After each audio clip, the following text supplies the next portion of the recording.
Quelle joie pour moi d'être de retour à l'Église Le Contact Repentigny. Vous avez les salutations de toute la grande famille de l'Église Nouvelle Vie, où je suis pasteur associé, responsable des multisites. C'est une église qui rassemble presque 10 000 personnes à tous les week-ends sur un de nos 11 sites, 10 ici au Québec et un en France.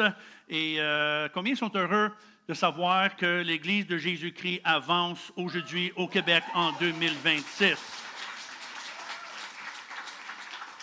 Chez nous, chez vous, dans cette Église ici, c'est une joie pour moi de participer dans une journée historique pour l'Église Le Contact avec la réunion d'affaires cet après-midi. Si vous êtes un membre, soyez là.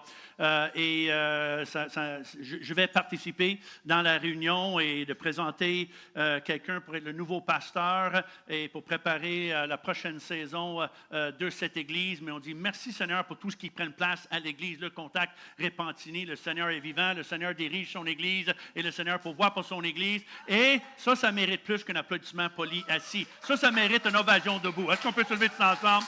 D'en arrière, ici, en avant. Comment on a une bonne main d'applaudissement. Poussons un cri de joie, une ovation, célébration, acclamation pour tout ce que le Seigneur fait. Ici, partout au Québec, le monde francophone, les nations, le Seigneur agit. Jésus est vivant.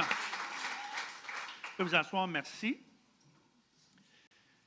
J'ai un message pour vous ce matin que j'appelle un rendez-vous qui change ta destinée et qui peut non seulement changer ta destinée, mais transformer ta vie et renouveler ta vision d'un Dieu d'émerveillement. Un rendez-vous comme vécu par Moïse dans cette histoire renommée de Moïse et le buisson enflammé. Vous connaissez cette histoire-là? Moïse et le buisson enflammé de la présence de Dieu. Enflammé de la flamme de son amour, pureté, puissance et éternité qui ne se consumait point. Ancien Testament, Nouveau Testament, la Bible nous dit que l'Éternel, ton Dieu, est un feu dévorant. Deutéronome et Hébreu. Et partout les Écritures. 4 fois en Isaïe seulement, décrit la flamme de l'Éternel comme une flamme de puissance, pureté, force et même amour. Cantique des Cantiques dit « L'amour est fort. Ses ardeurs sont des ardeurs de feu, une flamme de l'Éternel. Les grands eaux ne peuvent l'éteindre et les fleuves ne le submergeraient pas. » Et c'est ici que Moïse rencontre Dieu, à cette flamme. Vous connaissez l'histoire, il est sur l'écran ici. Moïse faisait paître le troupeau, et il mena le troupeau derrière le désert et vint à la montagne de Dieu à Horeb.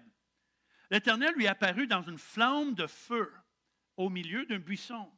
Moïse regardait, et voici le buisson était tout en feu, et le buisson ne se consumait point. Moïse dit, « Je veux me détourner pour voir, quelle est cette grande vision?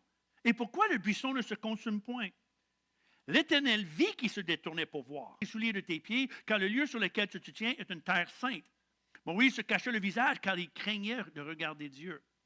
Et un petit peu plus loin dans la conversation, Dieu continue avec Moïse. Dieu dit, « Je serai avec toi, et ceci sera pour toi le signe que c'est moi qui t'envoie. Quand tu auras fait sortir d'Égypte le peuple, après avoir été chassé de son pays, de son poste de pouvoir et de son peuple, pour avoir tué un homme avec ses 2 mains. » Vous connaissez l'histoire de Moïse. Et qui se trouve 40 ans plus tard, derrière le désert, où Dieu l'appelle par son nom, Moïse, Moïse. Malgré qu'il fut isolé, seul, inconnu et imparfait, et tournait en rond derrière le désert, payant les conséquences de ses gestes, ses erreurs, sa colère et son impulsivité, Dieu l'appelle par son nom. Comme qu'il appelle votre nom. Vous ici dans cette salle, vous qui écoutez en ligne, vous n'êtes pas inconnus à Dieu, ni oubliés par Dieu, ni cachés de Dieu. Il n'y a personne perdu dans cette salle ce matin, perdu dans la foule, ici ou en ligne. Peu importe où vous vous trouvez dans le monde. Moïse pensait qu'il était incognito et perdu après 40 ans, mais il n'était pas, et vous n'êtes pas non plus. Est-ce que je peux entendre un amen à cela? Et encore une fois, tout cela arrive derrière le désert. Le désert est une chose, derrière le désert est une autre. Derrière le désert parle d'un lieu éloigné, isolé, sec, solitaire, dur, obscur, perdu et inconnu, sauf par Dieu. Et non seulement que Moïse se trouve derrière le désert, mais il se sentait incompétent, insécure et intimidé. Quand Dieu le présente sa mission, Moïse dit à Dieu, « Qui suis-je pour aller vers Pharaon et pour faire sortir d'Égypte et les enfants d'Israël? Qui suis-je? » dit Moïse. Et on le comprend. Qui suis-je, Dieu? Ça fait 40 ans que je passe mon temps presque uniquement avec des brebis et ne parle à presque personne. Et tu veux que je sois une porte-parole? Personne ne va me comprendre. J'ai un accent brebis. Ça fait 40 ans que je tiens avec les brebis. Qui suis-je? Combien de fois qu'on se demande cette question? Qui suis-je? Et si vous vous sentez comme ça ce matin, regarde à Moïse. Moïse était isolé, inconnu, incompétent, insécure et intimidé. C'est ce que j'appelle les 5 I importants pour vivre un moment divin. Pour vivre un moment divin, il faut ressentir isolé, inconnu, incompétent, insécure et intimidé. Est-ce qu'il y a quelqu'un ici qui est qualifié? Il y a au moins une personne et c'est moi.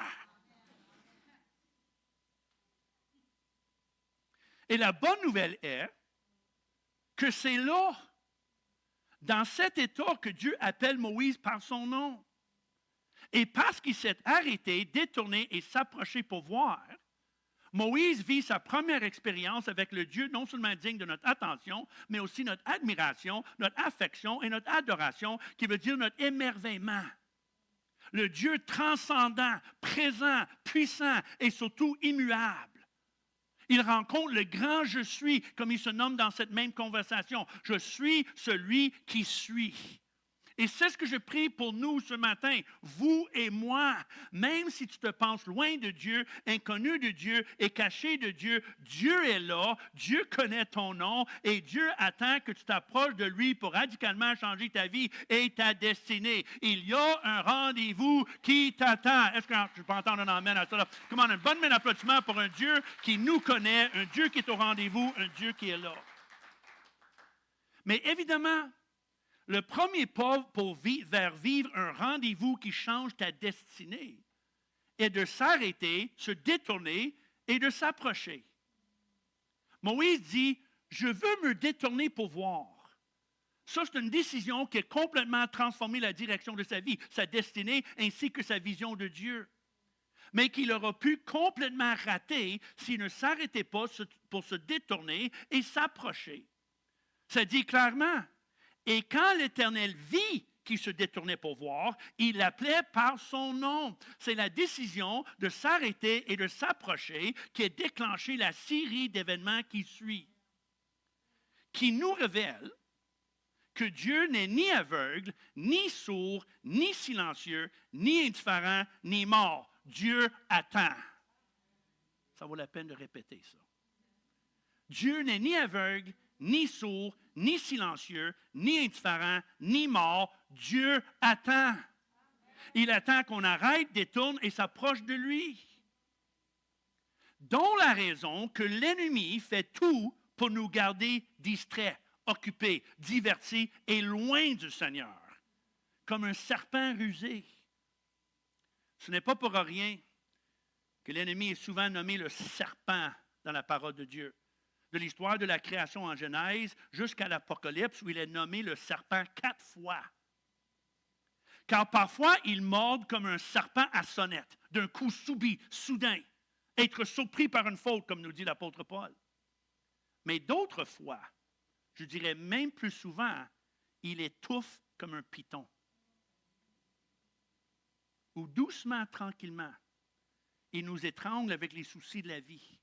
Les plaisirs, les divertissements, les loisirs, les distractions, avec des habitudes et des attitudes qui nous éloignent du Seigneur et qui ultimement volent la chose la plus précieuse que nous avons, plus précieux que notre argent et nos possessions matérielles, c'est notre attention. Il cherche à voler notre attention. Et quand il capte notre attention, il capte aussi nos affections, nos pensées et notre cœur. Tout pour nous empêcher d'arrêter, détourner et s'approcher et pour s'assurer que notre spiritualité demeure superficielle et jamais surnaturelle. Ça aussi, ça vaut la peine de répéter. C'est pour s'assurer que notre spiritualité demeure superficielle et jamais surnaturelle. Mais nous sommes tous appelés à vivre non pas une vie spirituelle superficielle, mais surnaturelle. Est-ce que je peux entendre un amen à cela? Comment une bonne main d'applaudissement pour un rendez-vous surnaturel, une vie spirituelle surnaturelle. Car la ressource la plus précieuse liée à notre croissance spirituelle est notre attention. Notre attention, la source la plus précieuse liée à notre croissance spirituelle. Notre attention, le temps que nous accordions à Dieu. Car Dieu cherche notre attention. Et il attend pour qu'on s'approche de lui, comme Moïse qui a dit, « Je vais me détourner pour voir. » Et j'avoue que c'est de plus en plus difficile pour Dieu de capter notre attention aujourd'hui avec la technologie et les réseaux sociaux. Vous êtes d'accord avec moi? Où des multimilliards de dollars sont dépensés pour trouver tous les moyens possibles de gagner et garder notre attention. Pour créer une dépendance plus intense que la nicotine. Ce qu'on appelle clickbait en anglais. Clickbait. De toujours nous garder occupés, quelque chose d'autre, quelque chose d'autre, quelque chose d'autre. Clic, clic, clic, clic, clic. Ça, c'est une réalité qui préoccupe les médecins, psychologues, sociologues et gouvernements ce temps-ci, surtout par rapport à son effet néfaste sur les enfants et les ados, par les algorithmes qui gardent leur proie captif, FOMO, Fear of Missing Out. Il y a toujours quelque chose d'autre, quelque chose d'autre, quelque chose d'autre. Parce que notre attention égale l'argent pour eux. Votre attention vaut de l'or pour ces méga plateformes. Votre attention, vos yeux, vos pensées sont d'une source précieuse.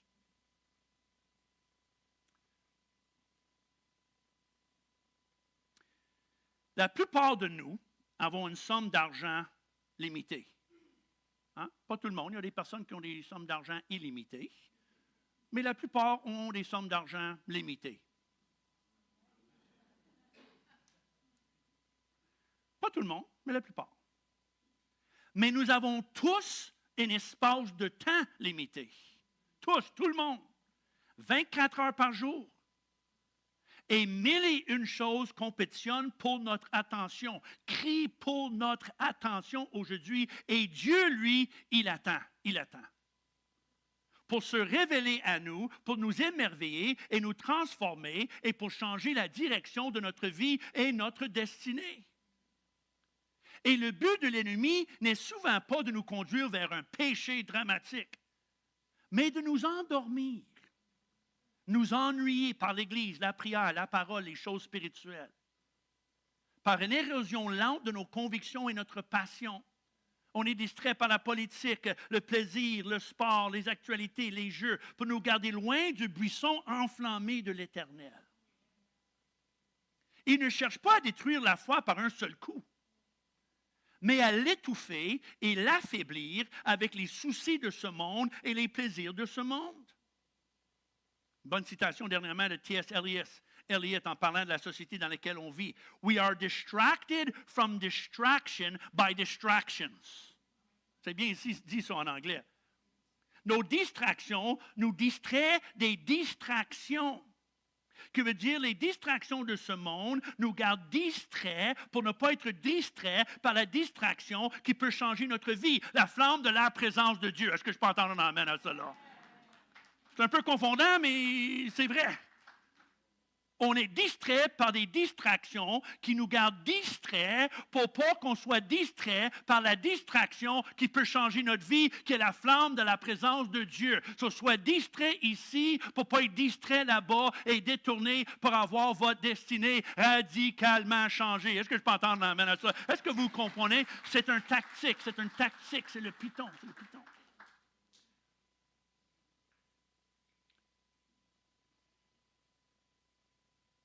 Ce matin, je vous appelle à ne pas tomber victime du python. Les tactiques subtiles du serpent pour nous éloigner de Dieu, voler votre potentiel, étouffer votre vigueur spirituelle. Donnons à Dieu notre attention. Ainsi que notre adoration, admiration et amour, pour ne pas passer à côté de notre rendez-vous, de notre destinée divine, pour ne pas manquer ce que Dieu veut faire avec nous, pour nous et en nous, comme avec Moïse, qui, par un rendez-vous dans le désert, a découvert un Dieu transcendant, présent, puissant, compatissant et immuable. On est à quelques semaines d'une nouvelle saison, la saison estivale. Déclarons cet été la saison de destinée. Est-ce que je peux entendre amène à cela? C'est la saison. Cette saison d'été va être la saison de destinée. Ça va être la saison de révélation, transformation et mission. D'abord, révélation.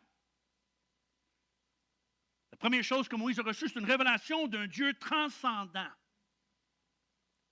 Comme nous dit Isaïe, c'est lui qui est assis au-dessus du cercle de la terre. Moïse a découvert le Dieu infini qui règne au-dessus du cercle de la terre, qui n'est aucunement limité par le temps et l'espace. Ça, c'est un mystère magnifique qui mérite la louange et l'adoration, l'admiration et le merveille, le wow, comme nous disons en anglais. Ce que nous appelons en anglais, oh, l'émerveillement. Wow. Comment, tout le monde avec moi? 1, 2, 3. Wow! C'est ce qu'on appelle, l'émerveillement, un Dieu transcendant. Comme révélé à Isaïe, encore une fois, il est sur l'écran. À qui me comparez-vous? Pour qui je lui ressemble? Dit le Saint. Levez vos yeux en haut et regardez. Qui a créé ces choses en parlant des étoiles? Qui fait marcher en ordre leur armée?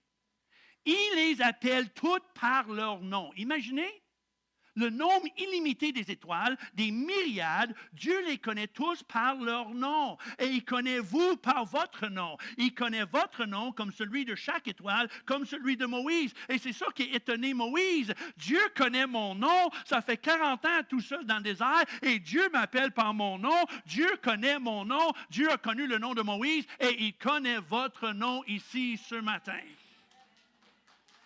Isaïe continue. Par son grand pouvoir, par sa force puissante, il n'en a pas un qui fasse défaut. Pourquoi dis-tu, ma destinée est cachée devant l'Éternel? Mon droit passe inaperçu devant mon Dieu. Et combien de fois qu'on pense que notre destinée est cachée devant l'Éternel, on passe inaperçu. Dieu ne me connaît pas, il ne connaît pas mon nom, il ne connaît pas ma vie, ma routine. Dieu n'est pas là pour moi, il porte attention. Puis demande la question, pourquoi que vous pensez que votre destinée est cachée et que ton droit passe inaperçu devant Dieu?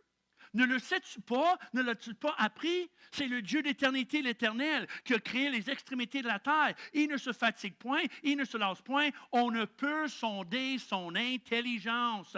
Il donne de la force à celui qui est fatigué. Il augmente la vigueur de celui qui tombe en défaillance. Les adolescents se fatiguent et se lassent. Les jeunes hommes chancellent. Mais ceux qui se confient en l'Éternel renouvellent leur force. Ils prennent le vol comme les aigles. Ils courent et ne lassent point. Ils marchent et ne se fatiguent point. Comment une bonne main d'applaudissement pour le Dieu. Wow! Wow! Je prie pour un moment avec Dieu qui nous étonne, nous dépasse, nous émerveille. Overwhelm, on dit en anglais, nous submerge, comme avec Moïse, Daniel, Ézéchiel, Isaïe, même Jean, l'apôtre Jean, le meilleur ami de Jésus, qui pensait connaître Jésus, mais qui, après l'avoir vu dans sa pleine gloire et splendeur, comme décrit en Apocalypse chapitre 1, il tombe comme un homme mort, complètement ébahi par sa majesté.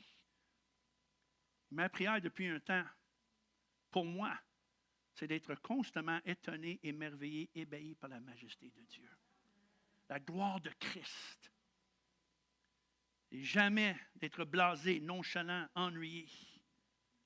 Car ma vision de Dieu a un impact direct sur ma vie avec Dieu, qui inclut mon adoration, mes prières et mes passions.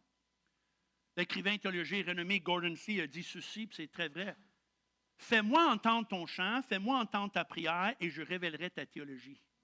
Je peux savoir ce que tu crois de Dieu par la manière que tu pries et la manière que tu chantes. C'est bien dit. Let me hear you sing, let me hear you pray, and I will write your theology. C'est très bien dit, ça.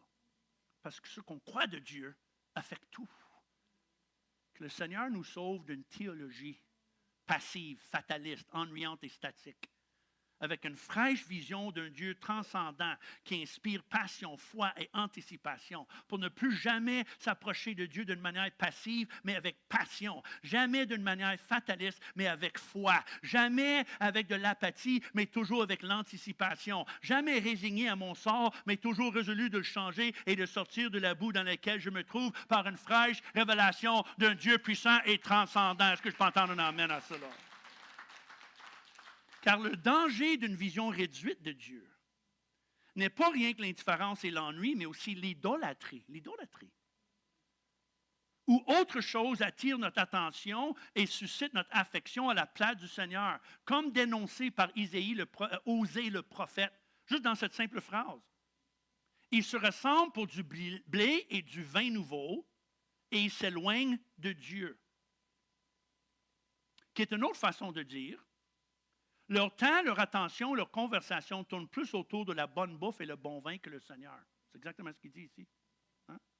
Il se ressemble pour la bonne bouffe et le bon vin. Mais il s'éloigne de Dieu. Car il décrit ici l'idolâtrie des plaisirs épicuriennes et des passions et préoccupations charnelles, qui sont pas mal en soi, sauf s'ils occupent plus notre temps, nos pensées, notre affection et notre attention que les choses de Dieu et la vie spirituelle. Dont la raison que je dis, notre vision de Dieu affecte notre adoration, nos prières, nos passions et nos intérêts. Il parle d'un peuple ici dont leur passion pour Dieu est affaiblie ou remplacée par la passion pour autre chose qui tranquillement et doucement les éloigne de Dieu. Qui pour nous peut être le sport, le divertissement, les loisirs, les réseaux sociaux, la bonne bouffe, le bon vin, le confort. Et quand j'ai lu ça, dernièrement, il fallait que j'arrête. Une minute. Ça m'interpellait. Puis j'ai dit, et moi? Qu'est-ce qui occupe mes pensées, mon attention, mon affection? Il fallait que j'arrête, là. Quand j'ai lu ça, j'ai dit, et moi? Est-ce qu'il parle de moi? Qu'est-ce qui occupe mon temps, mes pensées, mon attention, mon affection ce temps-ci? Est-ce que c'est le sport? Pour certains, c'est le hockey, les Canadiens de Montréal. D'autres comme moi, c'est le football, les Steelers de Pittsburgh. Je suis un passionné.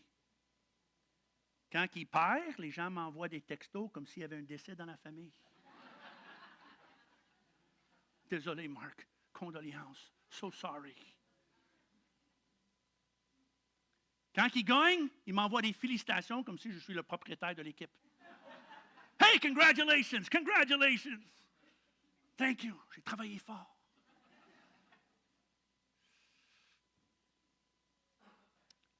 Est-ce que c'est le golf? Le manger, le confort, les divertissements, la télévision? Est-ce que c'est la politique? La politique locale et globale, les actualités, les nouvelles? Qu'est-ce qui attire mon attention, mes passions, mes affections et mes pensées? Est-ce que c'est le travail, même pour moi, le travail pastoral? Après toutes ces années, j'ai peur de m'approcher de Dieu d'une manière professionnelle ou routinière, vide d'émotion, passion, affection ou anticipation.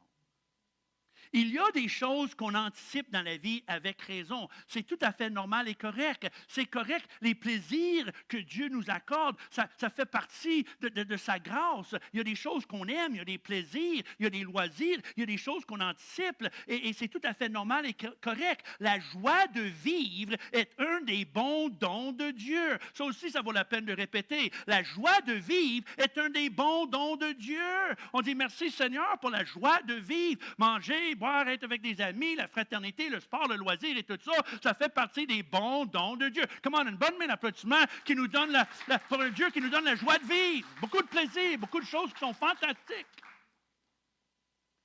Mais, est-ce que j'anticipe encore mon temps avec Jésus, ma rencontre avec Dieu? Est-ce que je m'approche de Dieu dans la prière, le jeûne, l'adoration, avec passion, anticipation et des attentes?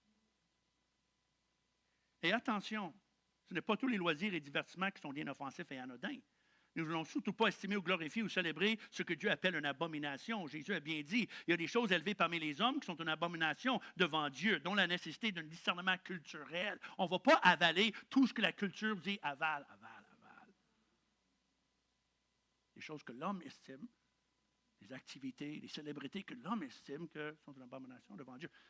Cultural discernment. Mais je prie que le Seigneur renouvelle nos passions pour lui. Sans exception. Chaque personne dans cette salle, chaque personne qui écoute en ligne, par une vision renouvelée d'un Dieu magnifique et transcendant, mais qui est aussi présent. Comme révélé dans cette prière magnifique de Salomon, qui a dit, mais quoi? Dieu habiterait-il véritablement sur la terre? Voici les cieux ne peuvent le contenir. Toutefois, Éternel, mon Dieu, sois attentif à la prière de ton serviteur et à sa supplication. Écoute le cri de la prière qui t'adresse aujourd'hui, ton serviteur, que tes yeux soient nuit et jour ouverts sur cette maison, sur le lieu dont tu as dit, là sera mon nom. Écoute la prière que ton serviteur fait en ce lieu. Quelle prière magnifique! Quelle belle compréhension d'un Dieu transcendant, mais qui est en même temps personnel et présent. C'est pour ça que j'aime cette prière. Voici les cieux des cieux ne peuvent te contenir. Toutefois, Éternel, mon Dieu, écoute la prière qui t'adresse aujourd'hui, ton serviteur, que tes yeux soient nuit et jour sur cette maison. Écoute la prière que ton serviteur fait en ce lieu, transcendant, mais imminent, personnel. Celui qui est assis au-dessus du cercle de la terre est en même temps présent ici, là et maintenant avec nous. Le Dieu qui n'est pas restreint ni par le temps ni par l'espace, à qui a ni commencement ni fin, qui règne au-delà du temps et qui connaît la fin du début, a choisi d'agir et agir dans le maintenant, le ici, here and now, avec nous, en réponse à nos prières, nos actions et nos décisions d'une manière très personnelle. Dieu l'appela du milieu du buisson, Moïse, Moïse, et il répondit, me voici. Suivi par deux mots, Dieu dit, qui veut dire quoi? Dieu appelle, Moïse répond, et Dieu dit, Dieu communique à lui. Dieu est un transcendant, wow! Mais il est aussi proche, intime et personnel.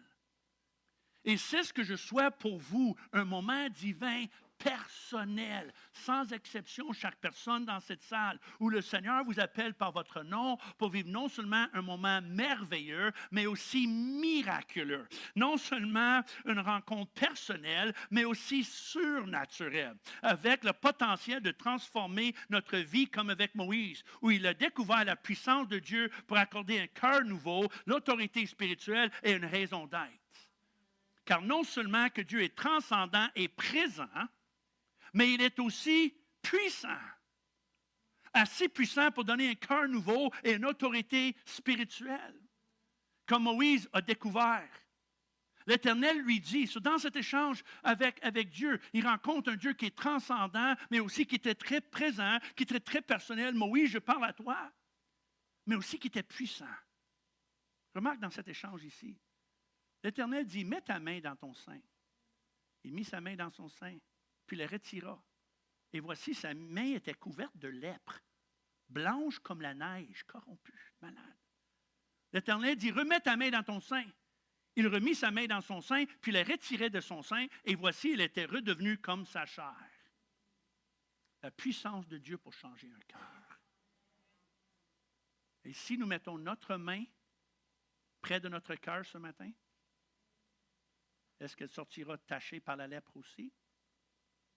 Hein? Qu'est-ce qui réside dans nos cœurs? La lèpre de la convoitise, de l'avarice, la colère qui vient de la déception et la frustration de la vie, la lèpre de l'amertume, de la violence, de la déprime, de l'apitoiement, de la jalousie, de l'envie, de la mélancolie, la lèpre de la paresse et la négligence, du doute, l'incrédulité, de l'hypocrisie, infecté par le microbe du péché qui est partout autour de nous, d'une dépendance peut-être, d'une addiction. Mais Dieu dit, donne-moi ton cœur tel qu'il est, je vais le transformer en cœur pur une fois pour toutes. Car rien que Dieu peut changer un cœur malade, infecté, corrompu et lépreux. Rien que Dieu peut changer un cœur comme ça. Si vous êtes comme moi, parfois vous avez l'impression que le péché est inscrit dans votre cœur avec un stylo de fer. Comme décrit par Jérémie. Le péché de Judas est gravé sur la table de leur cœur avec un burin de fer, avec un point de diamant. Comme ancré et impossible d'enlever ou effacer. Comme si je ne pourrais jamais changer. Pas plus qu'un homme peut changer sa peau. Jérémie encore, un Éthiopien peut-il changer sa peau ou un léopard ses taches? De même, pourriez-vous faire le bien, vous qui êtes accoutumés à faire le mal? Quand notre péché fait partie de qui nous sommes, de notre peau, où nous sommes devenus tellement accoutumés avec, nous avons l'impression qu'il est impossible de changer.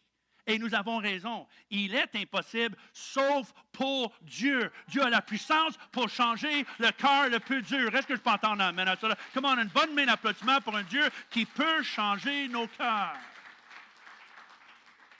Rien que Dieu peut purifier un cœur et le guérir. C'est pour cela que nous avons besoin d'un rendez-vous divin et que Dieu nous visite par sa puissance.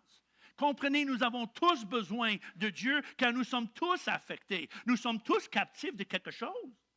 Nous sommes tous prisonniers de nos habitudes, nos circonstances et nos erreurs. Une réunion de plusieurs dizaines de personnes, comme ici ce matin, j'appelle ça un rassemblement des incarcérés. Personne n'est exempt. Ne soyez pas jaloux de votre frère ou de votre sœur. Nous sommes tous dans le même bateau. Et nous avons tous besoin de plus que d'être pompés avec des paroles motivateurs et encourageantes. Nous avons besoin d'être réparés, renouvelés, régénérés, d'un cœur pur, quelque chose de nouvel, entièrement possible avec Dieu. Ça, c'est l'essence de l'Évangile. C'est la puissance de l'Évangile. C'est ce qu'on appelle la nouvelle alliance. Un cœur nouveau et une vie nouvelle, libérée, délivrée, guérie et transformée. Ce qu'on appelle la régénération. C'est la puissance de l'Évangile. Et ça, c'est le message que nous voulons communiquer à toute Repentigny et toute la région, et Terrebonne et Montréal-Est, partout. Il est possible d'avoir un cœur nouveau par la puissance du Seigneur Jésus-Christ et le Saint-Esprit. C'est ce qu'on veut communiquer. Dieu peut changer votre cœur. C'est la nouvelle alliance, c'est notre message, ça. Jamais trop tard. Et encore plus fantastique dans cette histoire, et non seulement que Dieu se sert de sa puissance pour libérer et transformer, mais il nous accorde sa puissance pour s'assurer que nous ne soyons jamais victimes des tactiques du serpent, avec ce que nous appelons l'autorité spirituelle. Ce que nous appelons en anglais powerful and empowering. God is powerful and empowering. Mais il est difficile à trouver un mot français pour ça, empowering. Mais ça veut dire que Dieu est puissant. Mais en plus, il nous donne sa puissance. Il nous transfère son autorité pour nous rendre habiles et capables de vivre comme des vainqueurs et non pas des victimes. Parce qu'il continue dans cette histoire avec Moïse. L'Éternel lui dit, « Qu'y a-t-il entre tes mains? » Il répondit, « Une verge. » L'Éternel dit, « Jette-la par terre. » Il la jetait par terre et devient un serpent. Moïse fuyait devant lui. L'Éternel dit à Moïse, « Étends ta main et saisis-le par la queue. » Il étendit la main, le saisit, et le serpent redevint une verge dans ses mains. C'est là, dit l'Éternel, ce que tu feras. Wow! La présence de Dieu avec nous, en nous donne l'autorité spirituelle et un courage divin où Dieu nous dit, ne fuis pas le serpent, mais fais face à lui et domine au nom de Jésus. Ne sois ni peur, ni victime de ses attaques, ses mensonges et ses tentations, mais sois vainqueur au nom de Jésus. Si vous êtes d'accord avec moi, une bonne main d'applaudissement au Seigneur. On n'est pas victime, on est vainqueur. On n'a pas peur. On n'a pas peur. Vaincre le serpent, qui veut dire vaincre la crainte, les phobies qui dominent nos pensées, ainsi que vaincre le péché et les mauvaises habitudes qui nous accaparent si facilement. Vaincre les tentations qui nous bombardent et harcèlent constamment. Il faut qu'on apprenne à dominer le serpent, car le pourcentage de personnes dans cette salle qui combattent contre la tentation est à peu près 100%. 100%. Et elle nous arrive avec plus de fréquence et d'intensité que jamais auparavant.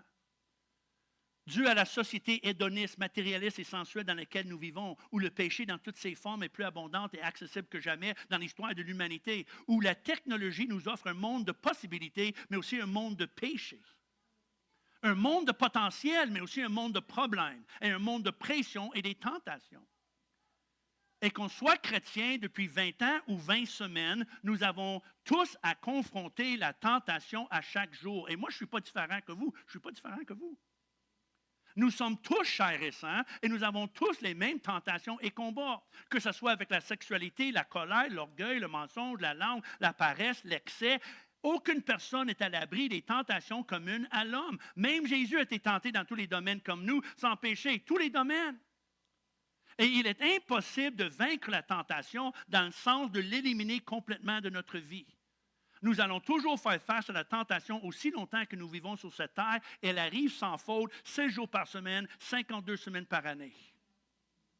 Alors, un vrai homme ou femme de Dieu n'est pas quelqu'un qui ne connaît plus la tentation ou qui fait semblant de vivre au-delà de la tentation parce qu'elle est arrivée à un niveau de spiritualité divine et non plus humaine. Non, c'est pas ça.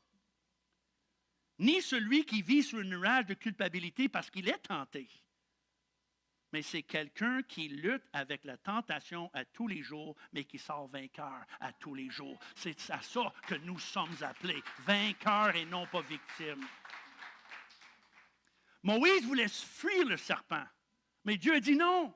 Fais face à lui avec la confiance et l'autorité. Car ça serait bien si nous pouvons fuir la tentation, fuir le diable et se cacher de ses attaques et ses mensonges, mais il est impossible. Il est partout.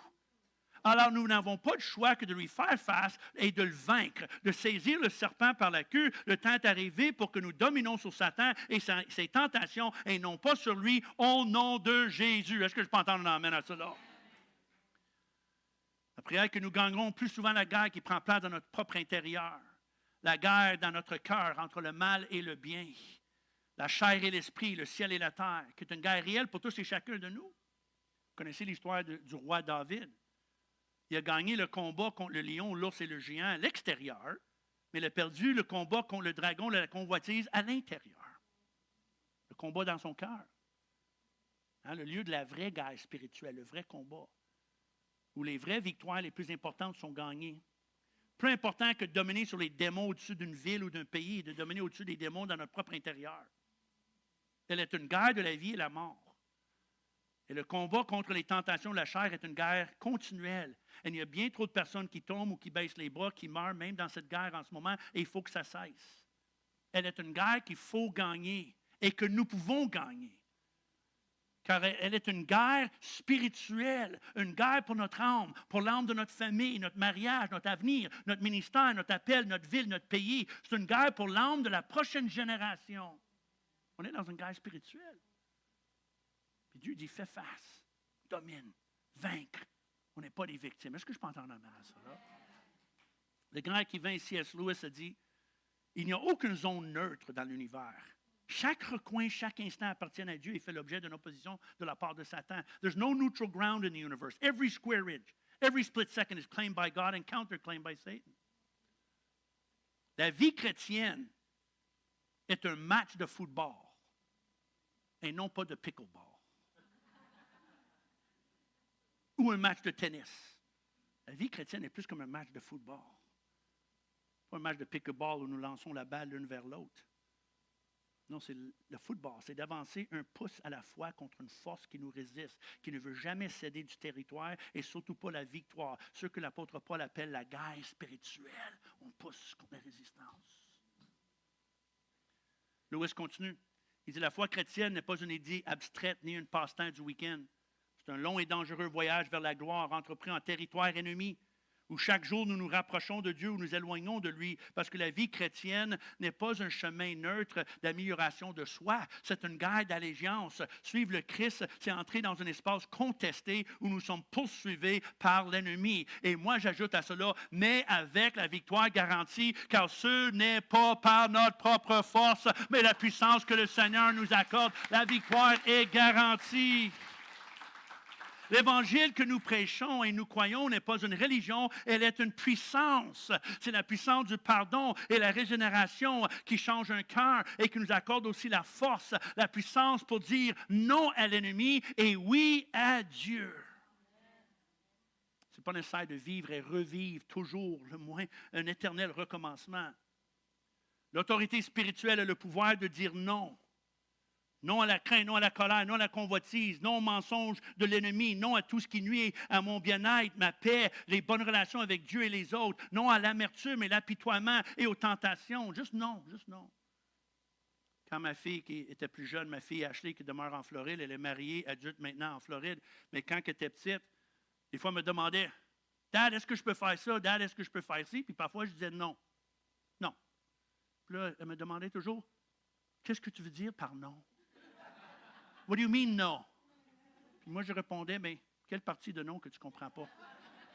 What part of no don't you understand? Mais à chaque fois, well, what do you mean no? Well, what part don't you understand? Non, c'est non. C'est simple. C'est juste non. Bon, c'est ça l'autorité spirituelle. Il n'y a pas d'ambiguïté, là. C'est juste non. Non aux attaques de l'ennemi, non aux tentations de l'ennemi, non aux mensonges de l'ennemi, non au nom de Jésus. C'est l'autorité spirituelle. Je dis non à l'ennemi et oui à Dieu. Come on, une bonne main d'applaudissement. On a l'autorité de dire non. What do you mean non? Non veut dire non, non, non, non. Non, je ne serai pas victime. Non, non, non. Rendez-vous avec Dieu nous donne une fraîche vision, un nouveau cœur, une nouvelle autorité, ainsi qu'une nouvelle mission. Puis je termine avec ça, juste un instant. Parce que là, Dieu continue. Puis encore, il révèle son caractère de compassion puis de mission. Il dit à Moïse, j'ai vu la souffrance de mon peuple en Égypte. J'ai entendu les cris que lui font pousser ses oppresseurs. Je connais ses douleurs et je suis descendu pour les délivrer. Voici les cris d'Israël sont venus jusqu'à moi et j'ai vu l'oppression qui leur font souffrir, les Égyptiens. Maintenant, va, je t'enverrai. Il donne à Moïse, après tout ça, une mission, une raison d'être. Puis on remarque ici que Dieu n'est pas indifférent. Hein? Il n'est pas indifférent. Il voit la souffrance. Il entend les cris. Il connaît la douleur de l'oppression. L'oppression du désespoir, des pensées suicidaires, des addictions, l'alcool, drogue, pornographie, gambling. Il voit la souffrance de la solitude, l'anxiété. Les personnes qui sont prisonniers des pensées, émotions et maladies. Il voit la souffrance que nous ne voyons pas. Il entend des cris de cœur que nous n'entendons pas. Les cris de cœur de cette génération. Ce peuple qui nous entoure, il entend le cri de cœur de ce peuple qui entoure cette église-là. Il sait ce qui se passe dans la maison. Il sait ce qui se passe dans la tête, dans le cœur. L'angoisse, il dit, j'ai vu, j'ai entendu, je vois. Dieu n'est pas indifférent. Et là, il dit à Moïse, je vais descendre. Il dit, je descends. Et Dieu veut descendre. Dieu veut descendre ici au Québec en 2026. Il entend le cri et il dit, je veux descendre. Dieu veut descendre sur nos villes et villages, nos fils et filles, sur cette génération. Mais comme avec Moïse, si Dieu va descendre chez nous en 2026, ça ne sera pas sans nous, mais par nous. Dieu désire visiter nos familles, notre peuple, notre province, mais il faut trouver des hommes et des femmes qui disent, me voici, nous voici, all in, sers-toi de moi, Seigneur, pour descendre vers cette génération et cette ville. Il y a besoin de trouver ces hommes et ces femmes qui disent, all in, me voici, comme Pasteur Matthew et Charlotte qui dit, nous voici. On se donne au ministère de l'Église, sers-toi de nous, Seigneur, parce qu'on veut être envoyé avec cette Église et chacun de vous, parce que Dieu va visiter cette région, mais il va le faire avec vous, il va le faire par vous et à travers de vous. Nous avons une raison d'être, sans exception, c'est avec vous, c'est votre mission. Dieu connaît votre nom et vous êtes appelés à la mission, tous et chacun de vous. C'est comme ça que Dieu va descendre. Il dit, je descends, je t'envoie. C'est comme ça que Dieu descend. Il agit par et avec l'Église. Les hommes et les femmes qui disent all in. Il va agir par et à travers de nous.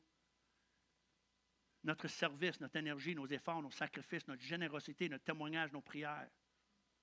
Puis notre cri ce matin, c'est Dieu descend vers nous. Nous voici.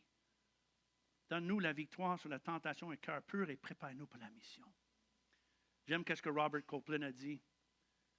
Pour accomplir quoi que ce soit dans la vie, ça prend un comité constitué de ne pas plus que 3 personnes, dont 2 absentes. Ça, c'est bien dit, ça. Hein? Ça veut dire ne sous-estimer qu'est-ce que vous pouvez faire. Une personne, un homme, une femme, sans exception. Une personne qui dit, me voici, Seigneur. J'accepte la mission, l'autorité spirituelle, la puissance, l'onction. Plus jamais victime. Tu connais mon nom. Je ne suis pas perdu, caché. Je ne passe pas inaperçu. Dieu sait qui vous êtes, à quoi vous êtes appelés.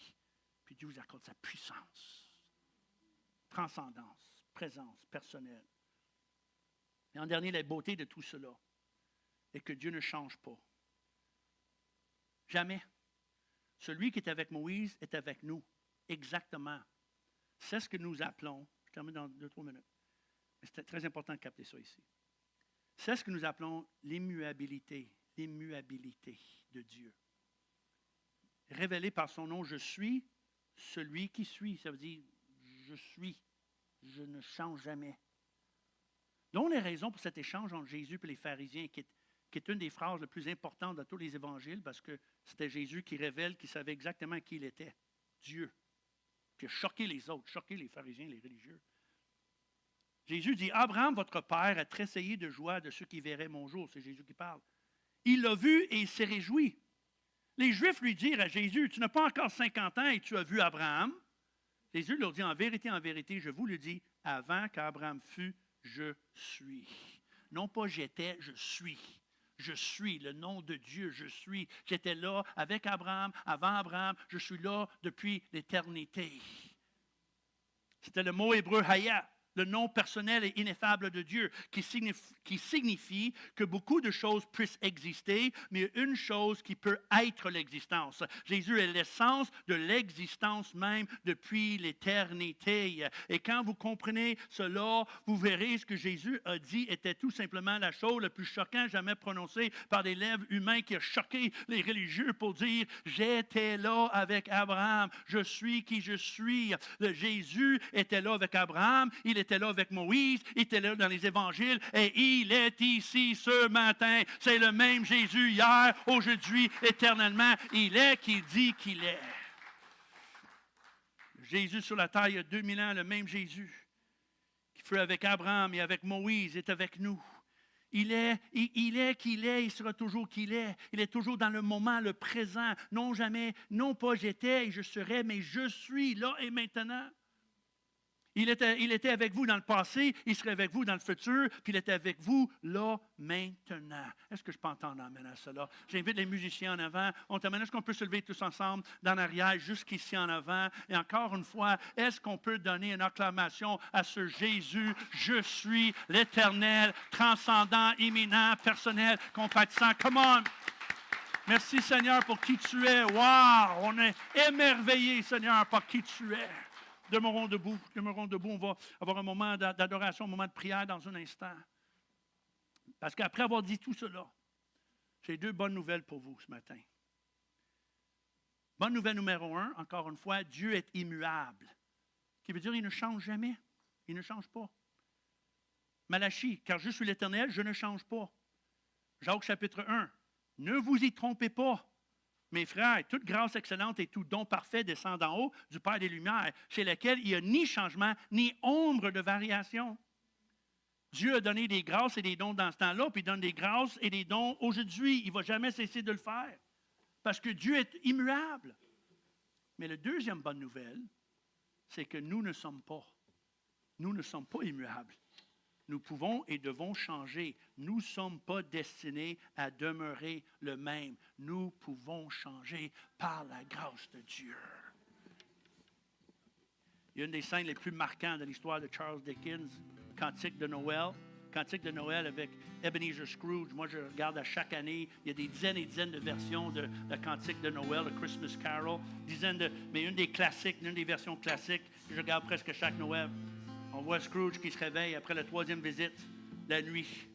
Puis là, il a pris sa leçon, puis là, il saisit le poteau de son lit avec des lampes, puis il crie « I can change, I can change, I can change ». Après avoir dit maintes fois qu'il ne pouvait pas changer, il pensait qu'il était trop tard, trop vieux, trop pris. Puis là, à la fin, il réalise « I can change, I can... » Et à chaque fois que je vois cette scène-là, je dis « C'est ça l'Évangile, c'est ça l'Évangile. I can change, I can change, I can change. » On n'est pas obligé de demeurer toujours la même, avec le même cœur, le même problème, d'être captif. On n'est pas condamné à ça. I can change, I can change. Le Seigneur peut nous changer, révolutionner, transformer, envoyer, mobiliser. Puis ça, c'est le message que nous avons pour tout ce peuple ici. À l'extérieur de ces quatre murs, il est possible de changer. Par l'aide de Dieu immuable, nous ne sommes pas pris à demeurer comme nous sommes. Il y a une puissance qui est là. Est-ce que je peux entendre amène à cela? Juste avant qu'on chante encore sur le nom de Jésus, est-ce qu'on peut lever nos deux mains vers le Seigneur? Si vous êtes à l'aise avec ça, levez vos mains vers le Seigneur. Le Jésus, je suis, est ici ce matin. Si vous êtes à l'aise, levez vos deux mains, fermez vos yeux. Le Seigneur est là. Et juste commence à prier. Juste commence à prier. Et dis, Seigneur, je suis prêt pour mon rendez-vous. Je t'invite, Seigneur, à un rendez-vous. Seigneur, je me détourne pour voir. Seigneur, libère-moi des distractions qui volent mon attention, mon temps, mes affections, mes pensées, Seigneur. Seigneur, je vais être au rendez-vous aujourd'hui, demain, cette semaine. Seigneur, je suis là, me voici. Je désire une fraîche révélation de ta transcendance, Seigneur, de ta présence. Seigneur, que tu es présent et personnel. Juste prier pour un instant. Laisse le Saint-Esprit juste faire son travail ici. Le Seigneur connaît votre nom. Vous avez pensé rentrer ici peut-être inaperçu, que votre destinée était cachée, que Dieu ne porte pas attention à vous, mais non, il sait exactement où vous êtes, qui vous êtes, qu'est-ce qui vous garde réveillé la nuit, les combats, les difficultés. Il porte attention à vous, il connaît votre nom, puis il vous appelle par votre nom. Il vous appelle. Ce Dieu, wow, transcendant. Comme Salomon a prié aujourd'hui, en ce lieu, porte attention à notre prière, là, Seigneur Jésus. Seigneur Jésus, le je suis. Là et maintenant, Seigneur, agis. Seigneur, je prie pour la liberté au nom de Jésus. Je prends quelques instants pour prier pour la liberté. Pour ceux, Seigneur, qui sont poignés, prisonniers, captifs, esclaves de pensée, du passé, d'une habitude, d'un mensonge. Je prie la liberté au nom de Jésus. Un changement de cœur, un changement de direction, un changement d'habitude, un changement de destinée. Seigneur, au nom de Jésus, toi qui changes les vies et les cœurs.